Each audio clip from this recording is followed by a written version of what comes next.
You know, that kind of brings up something else. Some people have criticized, things in regards to, like, quote-unquote wasted potential. And yet, it's okay, like, I just think it's hypocritical that people are criticizing with wasted potential. And yet, if I criticize the wasted potential of Equestria games, I'm told to judge something for what it is, not what it could be or what it should be. It's like, why is it fair that you guys can talk about wasted potential, but I can't? It's always just sort of a picky situation with certain people. There's not really there's not really much you can do, especially with like the fandom and how obsessed they are with trying to keep everything perfect and such. I'm trying to like find the right words. They can do whatever it is they want. They can try to modify, with their, because now they can use as many headcanons as possible to try to justify, anything, because Friendship is Magic came to a close. Mm-hmm. I think people need to calm down when it comes to, okay, I gotta look this shit up. Metalhead Mario can move. I gotta look that up. Give me 1 second. Yeah. Honestly, one of the good examples that comes to mind with the headcanons is in particular with Gen 5 and how everybody uses the headcanon about, like, what if Twilight appeared in Gen 5? And I think that's actually kind of cool. And the only thing that is kind of annoying is that every single time someone does, like, a headcanon for that, oh, I'm a half of the time dumbass. I was in the wrong spot the whole time. I'm used to thinking that the Metal Mario used to, like, remember that Metal Mario makes the appearance in, first makes the appearance with the guest place. Oh, God. But anyway, Yeah, go ahead. Anyway, I was mentioning how, like, one of the things that people that I do like with, like, Gen 5 fans is that they try to sort of bring back Twilight in story arcs, because, in the episode where Twilight appears, she says how, like, the magic shouldn't be shared. So a lot of these people push this idea of her appearing in the show, in, like, what if she appeared in Gen 5, and they just they always have her as, like, this very, very bitter person who's angry at Sunny for releasing the magic. You mean, like, Twilight being angry over this? Yeah. I think that's a pretty silly idea. I mean, I personally kind of like it, mainly because of, like, Twilight being so bitter over the years because, she lost her friends, she lost her empire, she feels she failed as a princess. But at the same time, I feel like a lot of fans have kind of overdone it. Like, there are so many of the same, the magic wasn't yours to share images, and I'm just like, okay, can we do a new one where, like, she's actually comforting, like, where, like, she's comforting Sunny and telling her that she's happy she released the magic? That would be kind of wholesome. Also, that kind of doesn't, like, the original idea of with her being mad that the magic is being re-released again does a disservice to Twilight's character in general, because she's the one who wanted to spread the magic of friendship. Yeah, oh, shit, I'm in this spot again. Damn it, I took the wrong way. But, like, you also need to remember that, like, this was because of Opaline. Although, I think this is, I think, mainly because in the comics, apparently Twilight locked away all the magic of Equestria because Opaline was that much of a threat. Which, I can't really believe that's the case, because Opaline, at least from what I've seen, doesn't even come off as, like, a super villainous threat. Like, she just comes off as an angry, an angry tyrant. That's it. Kind of my fave. I cannot side with her. Oh yeah, let Twilight be Twilight. Yeah. Yeah, that's why I kind of get a little bit annoyed with a lot of the Twilight Immortality fanfics, because I'm just like, look, I understand the tragedy of her losing her friends, but she would still push through in the end because she's Twilight. She's gone through a lot, and she can still, push through in the end, but yet so many people put the, oh no, what if she lost her friends? What if everybody around her died? Oh, because she was an alicorn and all that crap. Yeah. I think this is the way that takes me to... Yeah, I think so. This is the way! Step inside! Nope. Nah, you're fine, Kuba. Because, like, people complain that G5 ruined G4, but if Twilight was written in such a way like that, that also is a ruination of G4. Because it takes away all the development Twilight has, yeah. It's character assassination. Yeah, that's huge character assassination. I just think it's in bad faith that somebody would want to write that because they don't like G5. That's the way I'm seeing it. Yeah, like, it kind of reminds me, and this is a bit of a, infamous thing. So, there was a moment... Oh, shit! There was a comic... Oh! Oh, shit. There was a comic... Go ahead. There was a comic that was created within, like, with Spider-Man called, Sin's Past. And, okay, so, like, in the comic, Peter ends up learning that Gwen Stacy, had sent him a letter before she died. Mm-hmm.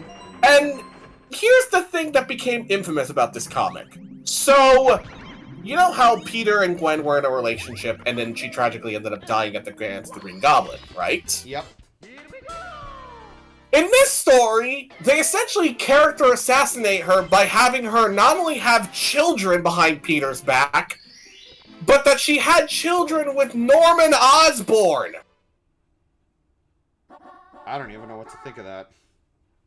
And you want to know the infuriating thing? Apparently the creator of the guy who was behind that comic, Joe Quesada, aka the guy that gave us fucking One More Day, the awful comic where Peter sold his marriage to the devil. Mm-hmm. He flat out said, I created this comic because I wanted to essentially knock Gwen Stacy off this purity pedestal, that she would be a virgin, and also because she, quote-unquote, she and Peter wouldn't have a child during wedlock. Hold on. Isn't it kind of standard that Peter Parker and the other characters are normally teenage characters? We have to remember that when Spider-Man and Gwen were together, they were in college. Okay. I don't know. But either way, a lot of people looked at that storyline and went, "What the fuck is wrong with you? How could you like ruin Gwen Stacy's character like that?" I don't get it. I mean, and you want to know the funniest thing too? Apparently, the guy who wrote the story, J. Michael Straczynski, the guy who also wrote One More Day, he flat out said that he only went through the comic of One More Day, just by the slither of hope that he would have the opportunity to retcon that infamous moment from the comics. But of course, Marvel didn't allow him to do that. Marvel is fucking annoying sometimes. There's a lot of ignorance going on here. Yeah. Daily reminder, One More Day literally killed Peter Parker for a lot of people. Then again, apparently Marvel has a tendency of going, hey, you wanna see us put Peter Parker through endless suffering? No. Well, we're gonna do it anyway! I think I remember in a previous Let's Play years ago, Logic was here over this, and that is something to do with when Peter and I think it was Jane, and apparently Mary Jane. Yeah, the two of them had their moment together, but apparently due to the radioactiveness of genes that are in Peter, I'm trying to avoid using certain words. I think you can use your imagination. Oh yeah, I know what you're talking about. Yeah, I think it gave her cancer or something. Yeah. Yeah, this was from, I forgot the name of the comic, but essentially in that storyline, Peter ended up giving Mary Jane cancer because, that apparently was, apparently radioactive. Yes. Yes, somebody in the writing stage thought this was a good idea.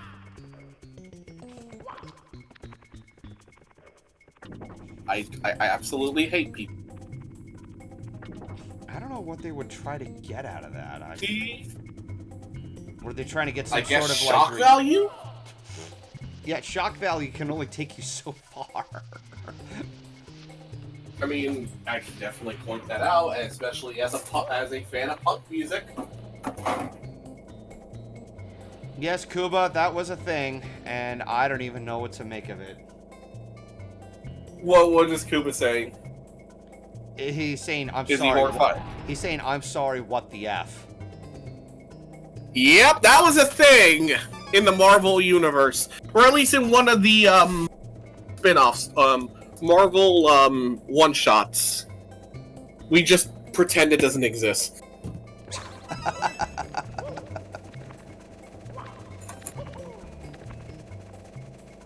That's just sad. Wow, yeah, that's very sad. Which one? What we were just talking about. Yeah, it's depressing, and the comic makes it abundantly clear how depressed Peter is because losing Mary Jane was that bad. Which, no shit, that was his wife.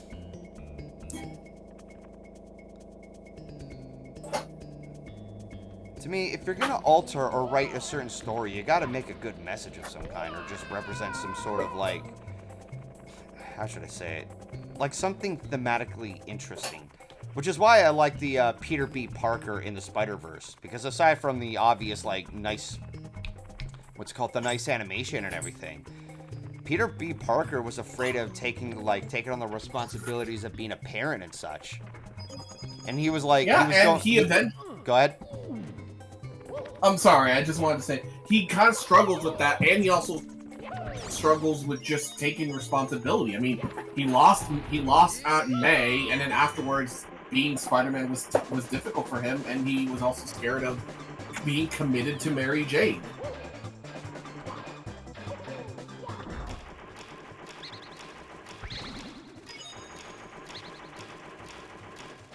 Where the hell are the... Are you fucking serious? Damn it! I don't know where the blue coins were. Well, hopefully I should still have an opportunity to find, like, other coins in other places. I'm almost apparently there is... Go ahead.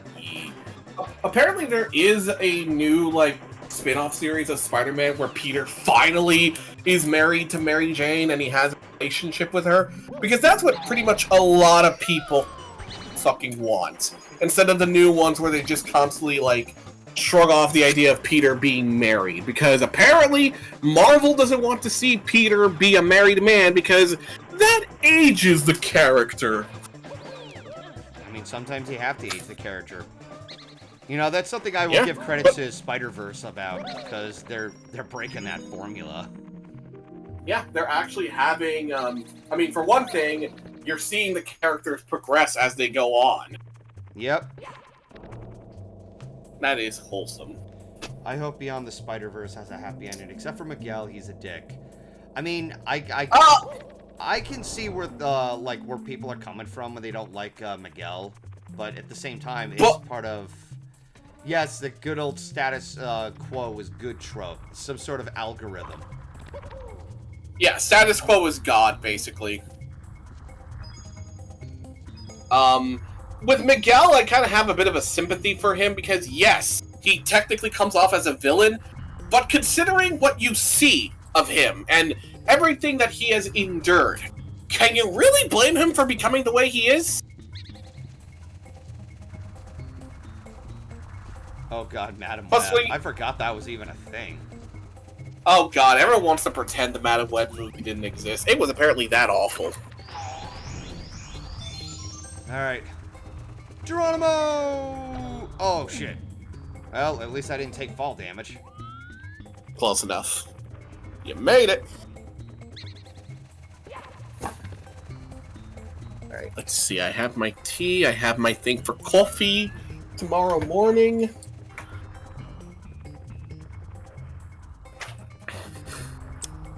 Let's see. My tea. I have my clothes for tomorrow. Whoa. I never saw it either, but I'm not interested in it either. Madam Web? Yes.